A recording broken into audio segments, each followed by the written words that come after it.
Good evening, good morning, good afternoon, wherever you are in the world. Welcome back to Social Confoes. Apologies for the delay. We're quite late today due to some unforeseen circumstances, some logistics, and yeah, I've been Yeah. feeling kind of under the weather today, and yeah, the last few days as well.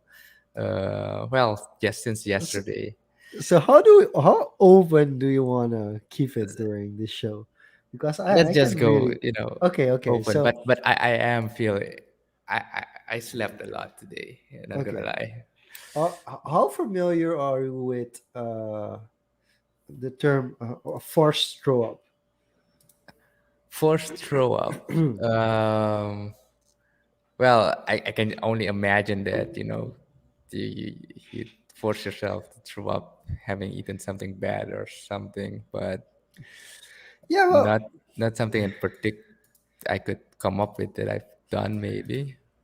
I mean, I've had a very fun student life, and as a student, I know multiple occasions where friends of mine, and I might have occasionally done it as well, decided they were kind of like in this drunk situation where they weren't feeling quite well, but they knew if they threw up that Oh, yes. If you're everything goes describing it away, and you kind of start blank, you start from scratch, and you if you're uh, describing it like that, yes, then I am yeah. familiar with the concept. Okay, so that concept is like it's world renowned. You know, like you're sick because you did a little bit too much of drinking or too much of eating, and you're like, you know what's gonna help if I just throw up? It's gonna get better, and often it does.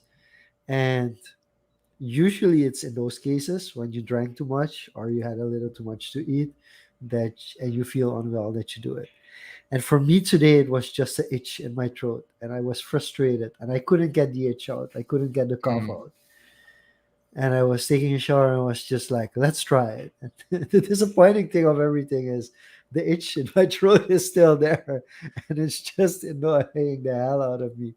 But yeah, But have you figured out what caused it, or because if it's a no, drinking thing, No, I I haven't understand. figured it out. It's really like, and you know, when you're sick and you throw up, it's like a lot of bodily fluids and those kind of things as Yeah. well. And for me, it wasn't. It was just part of my dinner. Just I was Oh, like, yeah, but I mean, so it's a very irritating thing. So that's why we're a little bit later today, because I had some unforeseen circumstances as well. And the reason I'm bringing it up is because with COVID and also health, um, yeah. I've That's the become first thing I yeah. came up to mind. Like, you okay? Yeah, so actually it's I'm actually healthier than I've been in quite a while, and I started off 2022 quite well. I played a couple of games of tennis this weekend, which I did for the first time in at least 5 years.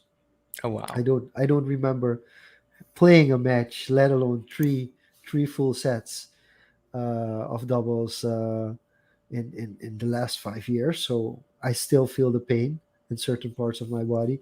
But then yesterday, together with Raul Ibrahim, we also walked a weekly walk that we currently are building up again, which we kind of did last year as well. But now we're trying to do it every week.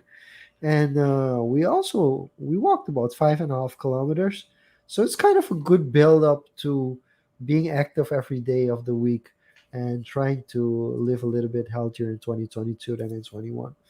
So this is kind of annoying for me that I'm trying to improve my health, but at the same time, I'm getting like these small, yeah, setbacks. Usually it's like that, right? When Yeah, you shift something drastically, or the body isn't used to it, it yeah. pushes back. So I understand that part of it because it's a kind of like a reaction Yeah. to something new. Speaking of that, Greg, welcome to the stream and glad to have you around today. Uh, Yeah, so that yeah, means it's question time. That means that you are allowed to ask a little bit more questions than usual. I think what we're going to talk to about a little bit today is kind of what's trending, things that are either underrated and are becoming more and more important in today's world, and Yeah, are it's basically gonna they're be a big overhyped. overrated, Yeah, underrated episode. it's gonna be a big overrated, underrated. So why don't we kick it off? Do you have like a question on overrated, underrated in mind that you want to start with, or do you Well, want me to I, start it? I I guess the first thing that comes to mind, or the big news that I seen today happening along Twitter, is the acquisition of Activision Blizzard by Microsoft. And for some context, Activision Blizzard, it was first Blizzard, and then Activision acquired Blizzard, and now Microsoft is acquiring this So what merged is company. Blizzard? So Blizzard's one of the big, I guess, biggest gaming companies, like game producers, developers. They've developed World of Warcraft. What's the other one called? Oh, I'm blanking out here. But yeah, World of Warcraft is the popular one. StarCraft, Diablo, all these games popular in the 2000s. Uh, and yeah, they have been under a lot of heat lately because of company policies and stuff, and players moving away from their products. And the acquisition by Microsoft, another world, yeah, conglomerate tech company acquiring something like Blizzard, and they also already control something like Xbox. So entering the full gaming scene, what do you think about that? So okay, so here's the funny thing about that. Even with my first experience in the metaverse, I had to log in to an app that I had to get on the Microsoft Store. Can you just imagine that? Yeah, And I think, and that's why we talk about the cryptocurrency maxis and the NFTs maxis, because like the cryptocurrency maxis are kind of like saying like no to the establishment, no to centralized and everything, and the NFT maxis are kind of like it should have value and it should work. And they're much more towards they don't care if a company is centralized or decentralized, or it's a company so it's centralized, but they don't care if like a function or part of the world is centralized or decentralized. They care about something that's functioning, it works well, and it has utility. Whereas the crypto maxi is all about decentralization and yeah. not giving more to It and needs to solve a problem. And yeah, Gregory quickly fact checked it yeah. here, like Activision Blizzard with a market cap of 54 billion, and assets minus liability 17 billion, and Microsoft paid like four times that amount. Yeah, but you buy a company with the idea of growth, and I mean Mm. it can go either two ways. It can be either Instagram, where you buy it for 1 million and it's worth billions, or sorry, you buy it for how much did they buy? How much did they buy Instagram for? I forgot. Um, Instagram, I'm not sure. It wasn't a billion. It was pretty cheap. Yeah, so let's quickly research that. Facebook buys Instagram um, for 1 billion, I think. Yeah, they bought it for 1 billion. So either it's an Instagram story or it's GeoCities or broadcast.com Well, story. yeah, kind of Instagram became an extension of Facebook, kind of a new No, no, no, but no, demographic. but before it became an ex, I mean, the idea is it was bought for 1 billion. At the time, it wasn't valued for 1 billion. It Yeah, was yeah, yeah. valued for It less. was. They bought for 1 billion, and it's now They multiple saw the potential in it. x amount worth more.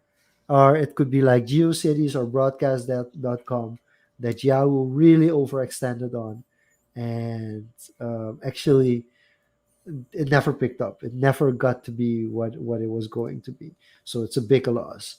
And there are a couple of other examples. Yahoo's acquisitions between 97 and 2004 are like yikes.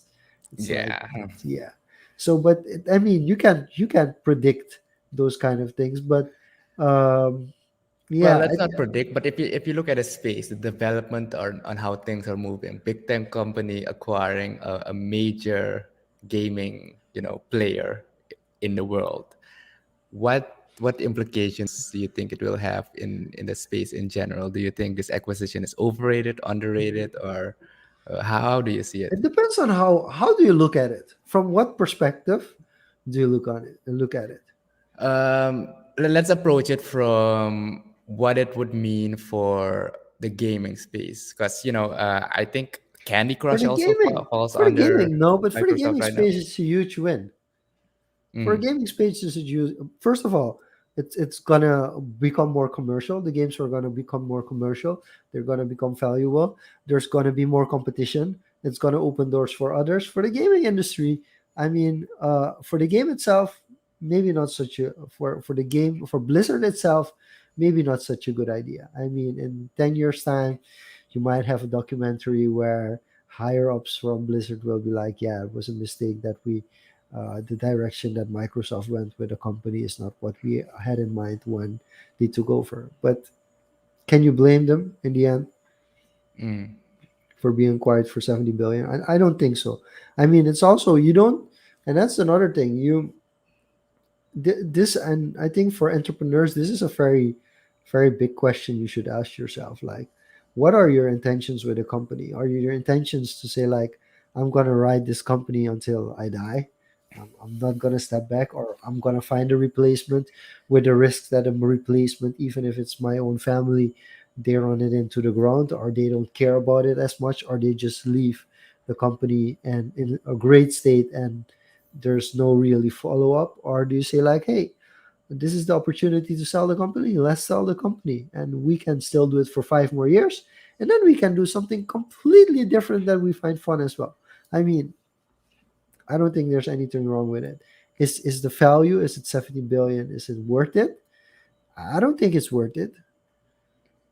I don't think it's worth at any time to build, keep in this time, in this day and age, to continuously try to build like this one big company that beats everything, because basically that's what they're doing here.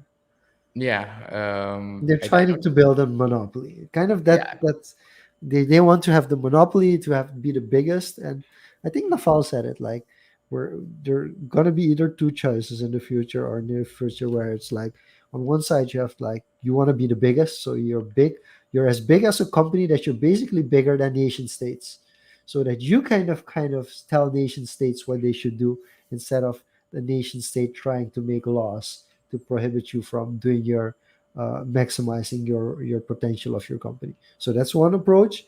And the second approach, which is my talking point for today, is super niche skilled work, like a niche labor. Whereas you're a good example, like if some a company can approach you for a very specific job that you can do best, and others in the field aren't quite as good, or you're the ultimate fit for that company, and they pay you because your niche skills are so good that they want to work with you, and they're willing to pay more than competitors because they want to work with you. So kind of you have these kind of two separate ways to go about it, and like everybody in the middle kind of is stuck. Speaking of that last part, how do you think about that? Companies looking for that specific person, that specific niche expertise, but it's so crowded now, it's so flooded now. How do you stand out from the crowd, especially in this online world where all the borders get fizzled away? So here's the funny thing, like the really funny thing. Like we always think like, and like 10, 20, yeah, even 10 years ago, it was all about networking. Like the generation before us, and this is also a generational thing. Like the generation before us was all about networking, knowing the right people. When you know the right people, you get to the right parties, you get invited, you get to speak to the right people, and they're like, yeah, we need somebody like do you, and that's how you get in. And the problem with that kind of networking today is the people that get in through those networks, very rarely they actually have the skills that are necessary at the moment. So it's kind of going the other way around now. It's kind of going the other way around. And you see it in the crypto space because Gregory is asking that question. So what's happening is like a lot of people that I follow that are doing stuff with NFTs and really from a community perspective are people helping people out. They are actually getting approached by the bigger organizations that actually run those spaces and saying like, hey, you're doing such a great job with the community. Can you please come and work for us? And so that's kind of like the difference now. Like it used to be like, okay, you really have to network, you have to be good. And now it's more like, hey, the companies, they already see the kind of work you put out and if you're good. And that kind of makes them already be interested. Like, hey, I like what you're doing. I Can we yeah. I kind of have a I'm interpreting that a bit differently. Let's take Twitter for example. As you mentioned, you build this community, you build this following, and especially if it's a big company. For me, I'm not saying it's all the times, but especially in crypto, since Gregory mentioned crypto, what's happening a lot now, in my opinion, from my observation, is that these bigger companies are actually just kind of what Facebook was doing with Instagram. They're just gobbling up these creators just to get the audience. Yeah, That's it kind of how depends. I'm. It depends. It depends. It really depends. And you can overextend. Yeah. Like if you take everybody out of the pool, there's nobody left and it becomes like, yeah, you can't do anything with it anymore. But But on it's the other hand, there's enough supply. If you're looking at if it from a there's pure supply and hey, demand, if there's you no, tons of listen, supply. let's get one thing clear. If you run an NFT project, like any kind of NFT project, and you have people that are starting a YouTube channel, multiple people, like hundreds, maybe dozens of people that are actually starting a YouTube channel or a Twitter. Of course, tens of thousands of people are just starting a Twitter account specifically for that project, for your business. Just to interact with your business, people are opening Twitter accounts. That's the first sign that you're doing something right. And then, secondly, people have dedicated YouTube channels to discuss your product. Diego, come on. If you have multiple, if you have like 100, 200 people all over the world who start a YouTube channel to make videos just to discuss your product, I mean, that kind of already puts into perspective how good of a quality it is. It's a difference between me, for instance, saying like, okay, I'm gonna talk about this project or this product, and I'm just gonna spend one episode on it. And people that go online and stream for 4 times a week to talk about one specific product. I Oh mean, yeah, yeah, yeah. They are all into that. They have yeah, all the research. They're on all the community calls. yeah, They have all the yeah, not and all, but they and they not scoop out alpha. and that's already step three because I think step two or one is actually companies building products for your product. Like you have a product that's so good that other companies What if build products you don't around your even have a product. product, but they build a product for your brand? I mean, like it's insane. Like and you know what's difficult? It's really hard for I somebody who is not in that scene to understand what we're talking about. I wanna take Mechaverse for example. Big NFT project launched last year, and I think I shared their recent keynote on Facebook as well. Beautiful presentation. I was just blown away by how they did that. But if you look at how Mechaverse started, it was kind of just an idea by artists, talented artists from France, and they were into anime mecha art, the whole culture behind it, and they made like very very high quality 3D renders of mechas as their art NFT project, and it was just a project purely for art. But because it is such a niche topic, niche thing, the community rapidly grew organically. I think they did like minimum, Twitter and uh, marketing, but it just grew organically. I think the Discord server was at 1.250,000. It's only now after it was just a art project that they sold out within seconds when the NFT drop released and now have funds. That it's only now in 2022 that they formally established a business around it and started hiring people to actually build something around it. And if you look at the Discord, there's actually people in the community who are actually writing lore on these mechas right now Yeah. to tell a bigger story. And it just started with a personal art project, but by two guys. Yeah, And so if it has value, so that's I think that's the important thing. I mean, the lore writing is interesting. I almost considered for Xe Infinity, I considered writing lores, but I'm already into deep into many projects, so I was like, I have to stand down for this one. I can't even write a blog every week, so why would I do that? So I think that's also to put in perspective that these people, and that kind of gets in to the topic of future of employment look like. I mean, like 40-hour work week, like you have to understand where the 40-hour work week comes from, and you have to understand that somebody who successfully transitioned from a 40-hour work week to still a very structured week, but without having the constraints of a 40-hour work week, you can almost never go back to going a 9 to 5 or an 8 to 4 job. You just can't.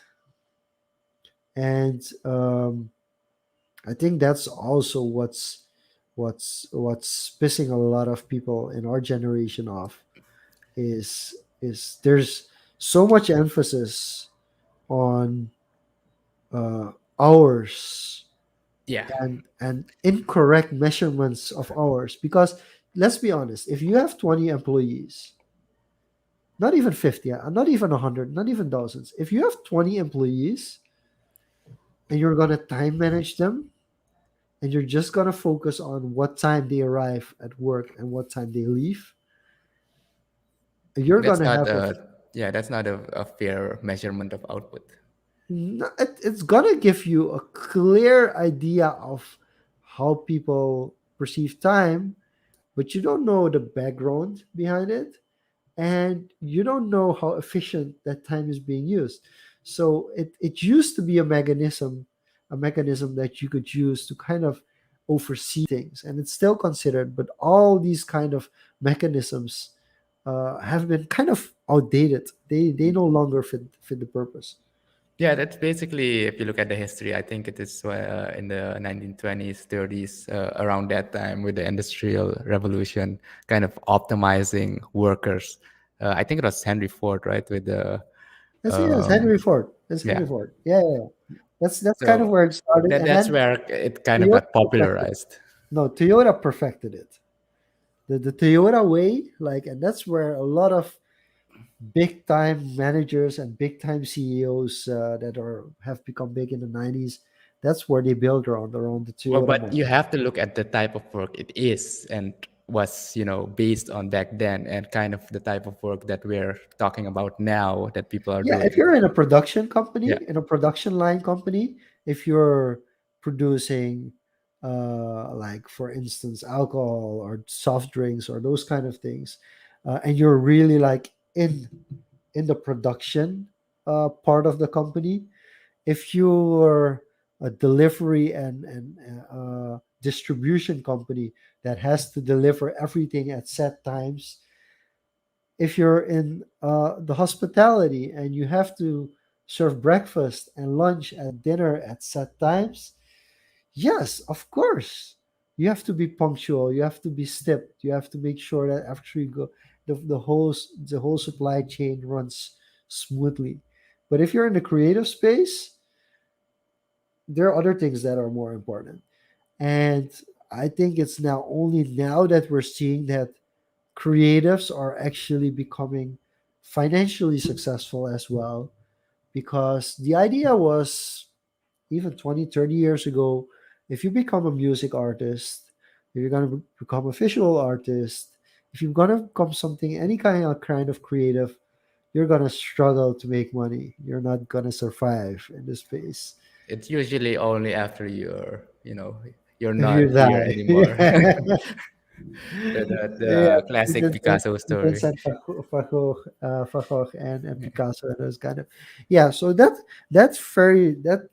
thing is changing, and then of course you also have the other side that people are so much romanticizing the idea of running your own business or having your own product or living your own life. It's so much being romanticized that, of course, we forget to realize like it's not for everybody, Yeah, and it's definitely. not, the grass isn't always greener.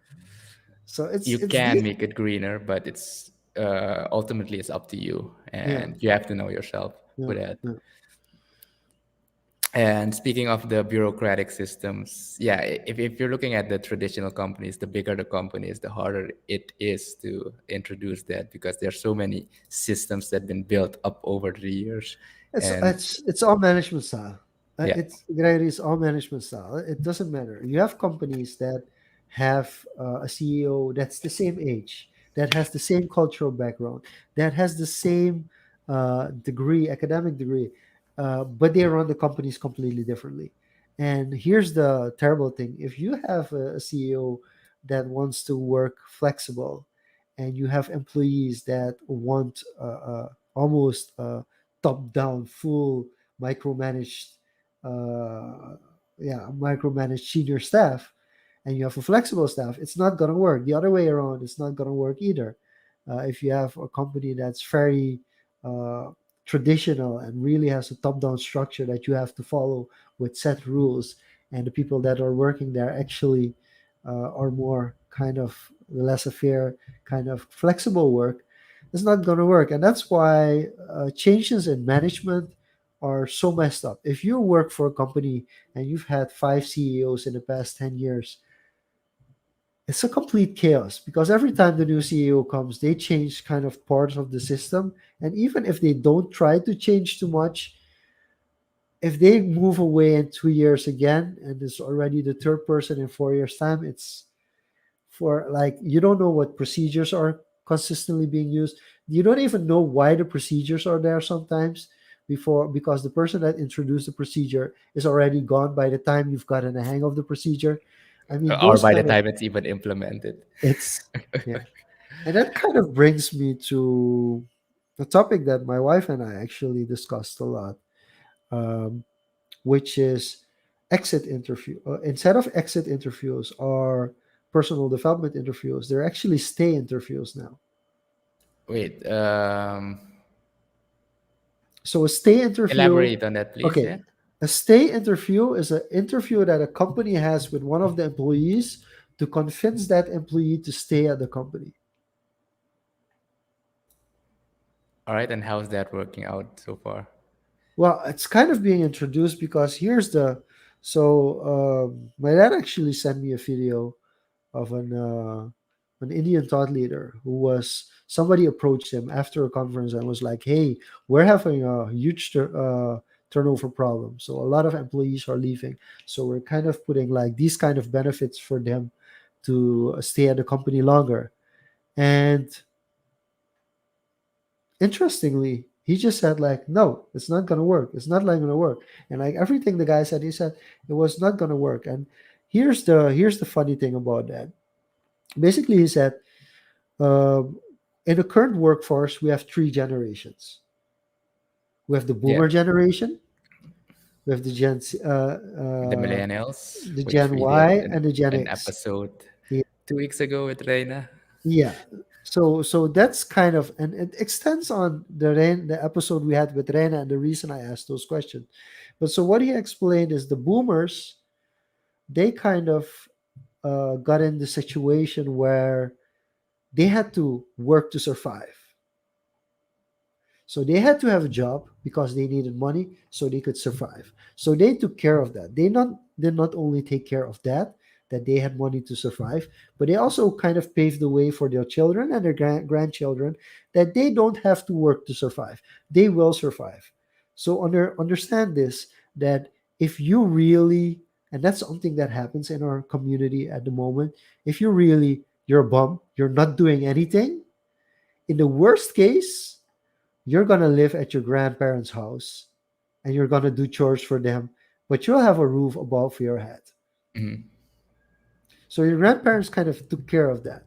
Then you have the kind of the generation Gen X, and they're really interested in state of life.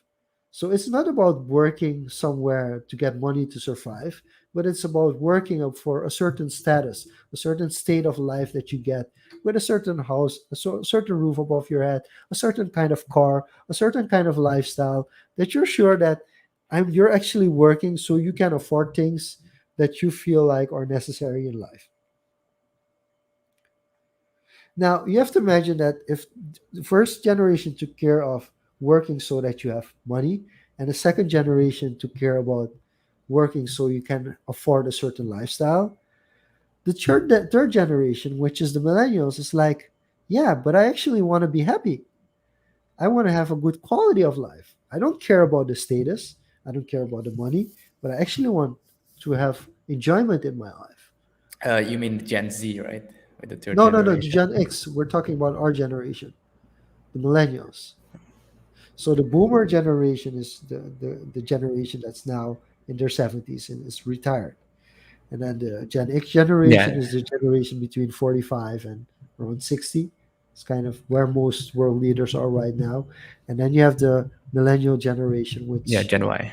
the Gen Y, the current generation that's currently the generation that's full into the workforce already, and they're more about quality of life. So there's a big difference between a state of life and quality of life, and that's why you're all of a sudden having these millennials, where in the past somebody stayed at a job because they needed a job security for money to survive. That's the boomer generation. Then you had the Mhm. generation that stayed at a job because they didn't want to let go of the lifestyle, the state of life that they had. They wanted to enjoy that same comfort of lifestyle, so they stayed at that job. And now you have a generation that's saying, "Yeah, but I don't really like the way I'm being treated, so I'm just gonna leave." So now all of a sudden, you have a generation that's just saying like, "I don't want to work here. I'm gonna leave." And Yeah, the idea of basically what Devin's saying right here. He yeah, still left. yeah, it's like it's done. You don't have anything for me anymore, so I'm leaving. And for a generation that has always been like, you listen to the boss, you listen to the boss is right, don't argue, just work hard. And for a generation that is like, hey, if you work here, you have these luxuries, and if you go away, you might not have these luxuries again. They cannot fully comprehend a generation that's just saying like, yeah, but I don't care, I don't value these things, I'm just gonna move on, I'm gonna find I also something want to else. expand on that a little because I've been, looking at this also from the wealth perspective, wealth gained and the wealth shifts that are happening now around the world and between the generations. Uh, Building on that, what you say, the boomers, they've kind of worked hard, especially those that went into the entrepreneurial route. They built their own business. If you look at the millionaires, the people who've made it now, a lot of them, I think the stats were like 80 to 90% were self-made. It wasn't through inheritance. And the issue that's happening now with the transition between the generations, they've put in all the hard work. They know what they went through to put in to earn that type of wealth. And the next generation that follows up doesn't have that. They haven't been backed into a corner where it was do or die to build that empire. They don't know the inner workings of how all these negotiations went. And you see that locally too with these big companies, these family companies, that usually by the third or fourth generation, that It's family business gone. kind of dies down, and then the cycle starts again. And the only way it doesn't die down, if you put somebody in there, like there's every generation there's somebody just that has the culture, that's interested, that wants to do that job, that wants to do that work, and there's not even a question that they're going to take over because they just want to do it. They Yeah, kind of already know at a very young age if they're going to take over or not. and those And are very few in between. And Yeah, adding to that also, and it usually the next generation kind of wants to step away from all that status as well, because they don't want to be seen as, the son or the daughter of, because you are come from, that kind of a lineage, that they kind of want to be their own person. As you said, it's become status and then quality of life. So they want to build that by themselves and not be associate per se. you're getting really personal here now, aren't you? I'm just saying how it is. Yeah. So I think that's one of the major things for me as well. And for me, it was difficult because I'm an only child. So for me, it was very logical to follow in certain kind of ways into my parents' footsteps. But then a lot of people always forget, like, you have most of the times you have more than one parent. You're having two parents. So in most cases, so it's not only my interest from my father's side, but also from my mother's side. And that can also bring a shift into what you find interesting as well. You're looking at a Twitch notification, aren't you? Yeah, it should be fine. Okay. Continue, carry on. So let's quickly transition. Let's quickly transition into the over under again. So is making a lot of money. So here's the problem with companies now. So you have this generation who from scratch built this million billion dollar company, and they are like 70 and they want to retire, and there's nobody to take over this company. Is that an issue?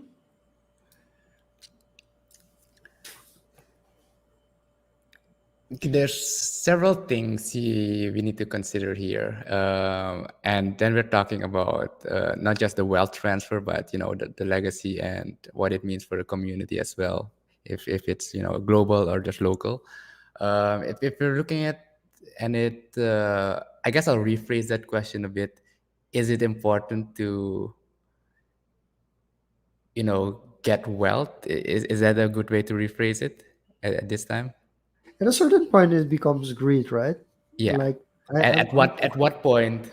I'm quoting a lot this episode, but bear with me. I think Ricardo Sumner once said that if you reach at a certain point that you want to give back to the community, you've taken too much.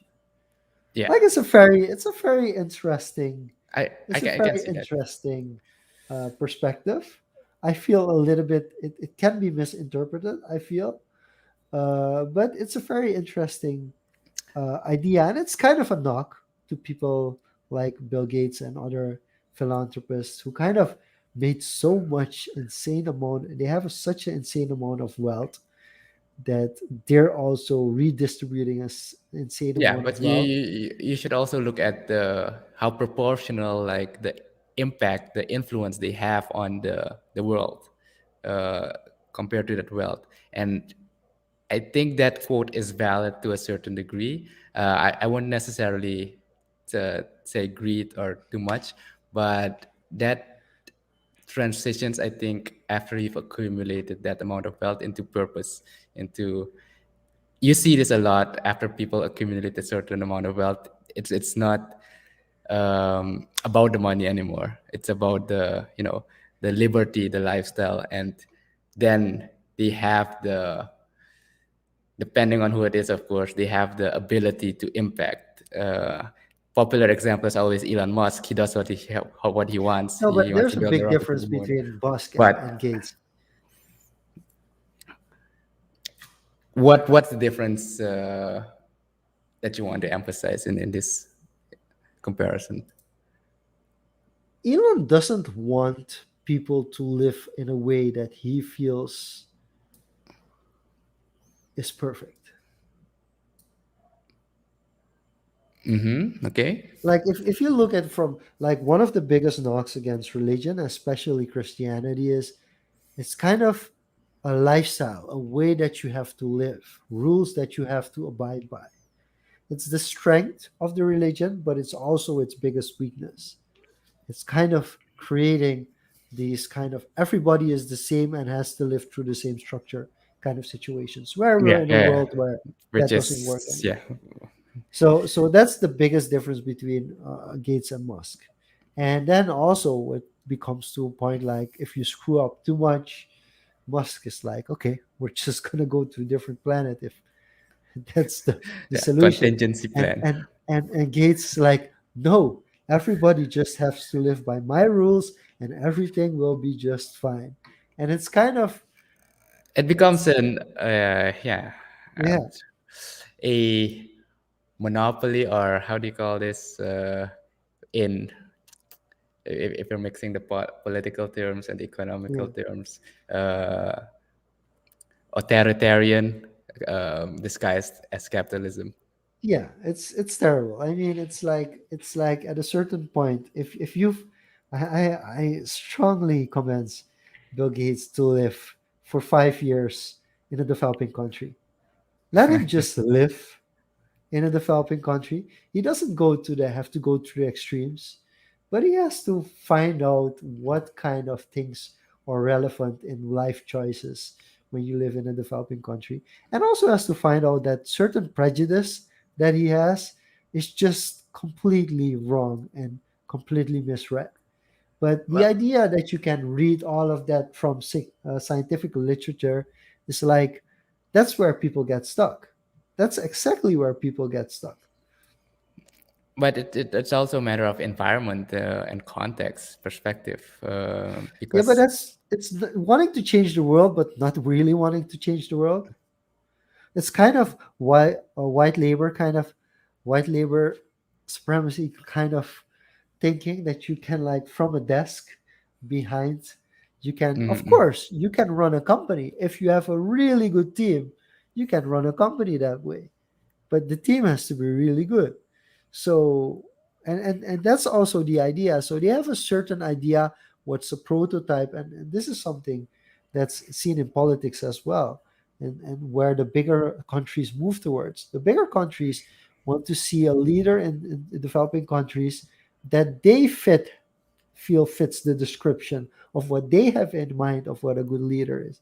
And that's kind of the disruption that's happening everywhere in the world, in politics as well, that yeah, people because are, the East yeah, versus West debate is it's one of the biggest geopolitical things happening in the background right now. yeah. So it's really tough. But And coming back to the yeah, main premise is kind of, accumulating wealth, overrated and underrated. I'd say you have to, what I say is underrated is the importance of, the literacy and how the economic system works. What is overrated is accumulating, too much wealth. You should there is a certain threshold that you can reach where you needn't worry too much about making more money, but also have the liberty to live life as you want without those financial restrictions. And I think that is something someone needs to understand for themselves, what the threshold is and how much that is, and work towards that would be a way to give yourself the freedom to find more purpose and meaning, and kind of shift you to that giving back side. Of course, there are people who give back regardless, but that kind of starts eating away at them. It becomes detrimental for their personal life at a certain degree. but is it because it's eating of them? They feel like they have the kind of responsibility, or is it different? Is there an agenda? It's always fun, like if people lend you money or people give you something, a grant. There's also always something in return. You have to Oh, do it I according to I, their I am standards. so skeptical on all these grants now. On But you understand what I mean, right? yeah, yeah, First yeah. of first of all, you have to do it according to their terms, and secondly, you don't really you find That yourself successful because you have the money to pull off strings, but once it's gone, it's not sustainable because Yeah, you're used to I get a I, huge I sum of money, so and agree. as soon as that sum of money is done, you haven't built a sustainable structure that you can do it self-sustainingly. So that's I'm No, more yeah. my point of view on that is at this moment, if you are one of those individuals that wants to impact, you're a social justice warrior. um, my personal opinion is accumulate that wealth first and then execute. Don't go begging for the Yeah. nonprofits, etc., etc. You're gonna be bogged down by all those regulatory things, those bureaucratic structures Or you're and just gonna be limitations. used. Or you're just Yeah. gonna be used. And So you that still, that, that is something yeah. I am very, very, a keen No, believer but in at no, this moment. but if you're good at it, I Diego, here's what the thing. If you're good at it, I don't mind it. I don't mind Yeah. it because we need people like that as well. And I want to go a little bit more into the Elon and Gates kind of situation, because what I like about Elon, and I watched a lot of chess recently for the since actually due to COVID, I grew a very very keen interest into chess.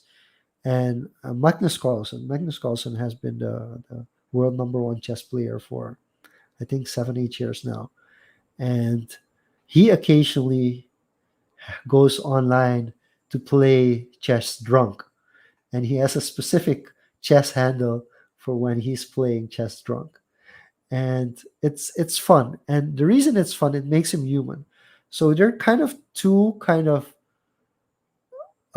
specialists, like highs of the world, that I really respect, in the sense that it brings a certain amount of authenticity. And the one is the Elon Musk, Magnus Carlsen kind of person that shows like, hey, I'm extremely well talented and good in something, but I also kind of know Yeah. how to have a little bit fun. There's personality. Or you have the kind of Cristiano Zuckerberg. Ronaldo, Kobe. No, no, no. The Cristiano Ronaldo, Kobe Bryant, kind of insane work ethic. But aside from the work ethic, they want to share with others as well. It's kind of second nature that they want to share with others as well, and they don't put it in the spotlight when they uh, when they share with others. And those kind of two extremes are things that I find interesting. I don't like the ones that are like, this is how the world should work. So to keep it at Gates is like, um, I would really appreciate it if he shared the knowledge on how he built the things he built, instead of trying to tell us how the world should be. Like it's kind of a Branson versus Branson is also a good example from kind of showing the way and kind of showing the people interest side of things. Branson is from Virgin, right? Yeah. Yeah, yeah. I actually haven't seen any news. I'm not that big of a follower of Branson, but I do see. Uh, It's very yeah, people based and people oriented. I have seen some Instagram stuff, Yeah. and you usually see him, interacting with people. Uh, yeah, I can see that. So, how would you, based on that description, that's something fun. How would you rank Elon, Bezos, Branson, and Gates on that scale? See, Bezos is really like, I don't know. I think the thing with Bezos is like, I have no idea what his personality is behind his work life. So I couldn't Mm, even. Uh, um, so you're and it's really weird that both Bezos and Gates went through a divorce. true. Isn't that like really weird? I I haven't even thought about it, but now that you mention it, yeah, it is very recent. Yeah, and isn't it weird that both Branson and Elon never got married? I don't know. Did Branson get married? I don't know, but they're both kind of these. forever, Okay, uh, I want to throw in a curveball you know, because if we're talking about the successful, powerful individuals in the world, if you're looking about wealth, influence in uh, he the actually is globe, Branson actually is married, by the way. Yeah, yeah, it's yeah. all gentlemen. I cannot think on the top of my head of a female that is on par with either of these guys in Well, terms of what they're doing in this space. Of course, there are powerful female leaders, but at this scale, what Elon is executing, what no, like uh, you're focusing maybe too much on the tech space. yeah, I think Ariana Huffington is a name that comes up Oprah, yeah, most.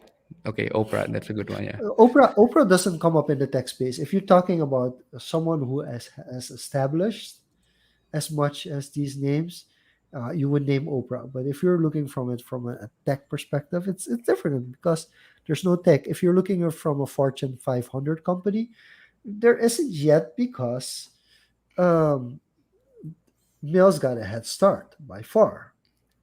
So it is not a fair comparison. Like if you're gonna 50 years from now, if there's still a Fortune 500, it's gonna be called different. But if there's that list, the amount of female entrepreneurs is gonna be humongous. It might not be 50-50, but it will be 10 times over what it is now. So, but it takes time. It's not a fair comparison because um, in a like how at what point, let's take the US for example. When were women yeah. allowed to That vote? Devin, let's not talk Not about yeah, Elizabeth Holmes. yeah, That is a scandal. yeah. But um, but the male scandals, the male version of these scandals have happened so many times in the past. So yeah. now it's the first time that a Okay, woman is let's put. let's So it's let's not really rephrase up this. there. How do you see this, especially with there's a lot of movements around women's rights, women in tech, in these spaces. How do you see the space evolve in the next 10 years if you're looking at entrepreneurship, women in leadership position in these companies? Uh, how do you see that? I mean, it's let's be honest. It's kind of this uphill battle. It's not. First of all, it's not a fully fair battle. Um, it also depends on like how history is written and who writes history. Mm, Because in the academics in the academic scene, we've already seen the switch. yeah, yeah. If you're In looking the, in at the, in the, in the, in the, in the the academic academic, sphere, we've already seen the the switch. ratio is like But ridiculous right now. yeah, but I mean, so I don't feel it's a fair comparison. I can't say when it's gonna happen, but it's definitely happening. It's the gap is becoming less, but it's still tough. I mean, Yeah. One that and immediately comes to mind for me, if we're talking about yeah, tech and services we're using, probably one you are using as well, is yeah. Canva. Canva's founder is Melanie Perkins, is kind of one of the women in tech that's kind of made it big, not on the scale of Oprah, I mean Elon, Gates, etc. But that's one that stands out for me at least. Yeah, but it's also there's so many different elements. There's so much prejudice. There's so many layers that I would have to. This is the first time I'm thinking of Saswat at the moment. Yeah, Like when yeah, he yeah. was saying like, listen, India's big. Don't We need to don't dissect it. don't think that you spoke with somebody from India and you know what India's like. It's like I can travel 20 miles and I don't Yeah, understand anybody. Please understand the difference. And it's same yeah, with these layers. This is something that it's only recently come to light. And there's so much and we are not even touching the minority aspect. yeah.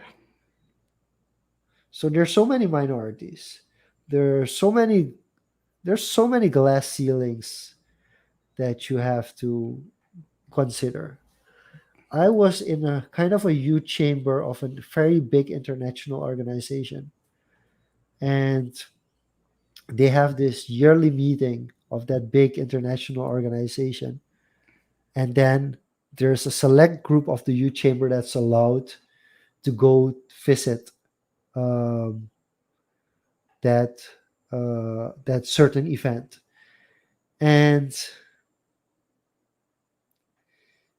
they make this big announcement that from the youth chamber, from everywhere around the world, there was equality, that there were just as many women or young female leaders and young different ethnicity Equality minus equality. It was, inclusivity. yeah, they were inclusive, they had everything, and there were more women than men that came, and from different ethnicities from all over the world. But at the event itself, the people that spoke there were all from the same color, and they were all male. Yeah. So it's like this facade of like that the world is already there, but it's not. And we should we should, of course, you can fight it in certain ways, but we should acknowledge it, we should accept it. I mean, acceptance is the first step. That's saying like, yeah, this doesn't really work, because we're still not really that diverse as that we want to be. And I think it's interesting, and I don't want to go too much into COVID politics, but Novak Djokovic is a very interesting case where a lot of professional tennis players beat up on Djokovic for saying like, this media story with Djokovic is kind of taking all the attention away from what the sport is about, playing tennis. And then one of the female tennis players actually said like, hold on a second. Djokovic is always the first player to come up for other players. And when he's in trouble, nobody's coming up for him. And something similar with Kyrie Irving, an NBA player who says, "I'm not gonna get vaccinated," and he was kind of outcasted all over. He wasn't allowed to even go to certain states, and he actually, out of his own pocket, paid expenses for female WNBA players who, because of COVID restrictions, were not allowed to play that season. And eventually, they called him up saying like, "Hey, our whole team of players that is vaccinated is currently in a quarantine, and we don't have enough players. Can you please come play?" So first it was like, you're not vaccinated, and Oh as long as wow. you're not vaccinated, you can play. And now it's like, our vaccinated players are actually in quarantine because too many people who are actually vaccinated tested positive. So can you come play? And this is a very interesting social dilemma and a very interesting social topic that we don't talk about, because whenever we talk about vaccine, and even if you're pro vaccine, you talk about the effect of the vaccine, and you talk from it from a technical perspective, but you don't talk about it from a social perspective. Yeah, the socio-economic perspective. And I think the same mistake is being made when we talk about wealth and about finance and economics and how a company or a country is developing. We talk a little bit too much about finance, and we talk a little too little about education.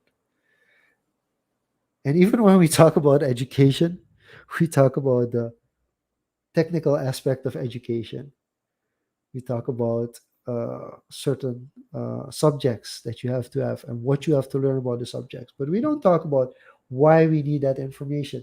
I mean, if you're in a developing country and you get a school book from a Western country and you learn things that are useful in a Western society, and you try to teach people from a developing country those kind of topics that you only need in Western society. Yeah, it's happened over and over here. Yeah, I mean, it happens, and I benefit from it, because I then go to study in a Western society and I kind of already have certain basics. But like for somebody who has no intention whatsoever, who probably can't even get a visa to get into a Western country and has to learn that in schools, that's something that they will actually never learn, where instead they could have learned something else which would be way more useful in their environment.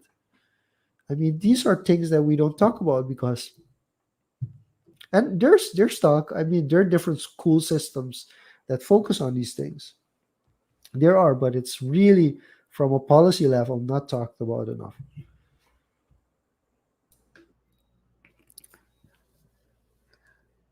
No, indeed. We've kind of railed into an area that we usually don't go into much depth yet. But I think maybe we should look for someone who's very vocal in this space or active in this space on education in particular. I think that's something we should definitely put on our to do for at least the first half of this year. And if you got any recommendations, be it locally, feel free to share with us. But yeah, let's see. Do we have any time for any more quick over unders Yeah, or we can do quick over unders. so? And anything? Let's keep this short. Any topics you saw trending in your feeds recently that you thought, huh, Yeah, this is interesting. the Chaos Legion opens public sale. Oh, what was that? Recent? I Yeah, totally missed yesterday. that. Yeah, the public sale is open now. I think you can purchase without vouchers. Did Mhm. it insta sell out? I was Well, they're like, expecting to that happen. nah, they're, I think they sold over 2 million packs already since it opened up, for sure. Uh, yeah, I was out this weekend. Yeah. It's actually on the Steelmere, and funny thing is, you know how in the interior things run on generators. Yeah. So at night I didn't have internet because the generators went out. So the the telecommunication towers weren't sending signals. So there was no reception, only during the day. That was the first time I experienced something like that. Um, all right, the Chaos Legion. I'm gonna check that out later. Although I'm not sure. We can do it straight after this talk. I don't mind. Let's get it over with. Yeah, Yeah. I'm here on peak now. Okay, no, Yeah. we got We'll leave that. it All for right. after the stream. And Uh, then, I I can't stay too long after the stream, but yeah, I've been. The next few weeks are gonna be heavy for me. Started with ITU, started with wildlife preparations, and I need to write another project. So I'm not looking forward to the next month. okay, we're going to keep it clean. We're going to keep it easy and we're going to keep it fun. So, what can people expect from this episode? When can they listen back to it? And Yeah, we are regularly posting now. I think the for last week should be published later today. So because I just finished the edit, but usually by the weekend you should be able to re-listen to this episode. For next week, we have a confirmed schedule this time, right? Looking at you, Shanluk. yes, So we will dive deeper into some more tech stuff, Web3 stuff. So if you're interested in that, tune in. Speaking of Web3, I've actually seen a Twitter space last weekend of some, I think, locals talking yeah. about Web3 Was it and Timothy? I think it was yeah, Timothy. not the Timothy. No, Goudstand, I think. Yeah, yeah, yeah. Yeah, I saw. I was in there briefly, but maybe we should get him on, see how they're thinking about the space. That's a good idea. definitely. I don't know him personally. Do you know him? No, So but we can approach. We yeah, can always can reach approach. out. So that's gonna happen next week and in the next few weeks. So with that being said, we hope you enjoyed this episode, and until next week. This was Social Confoes. See you back next week. Same place, same time. Swai swai.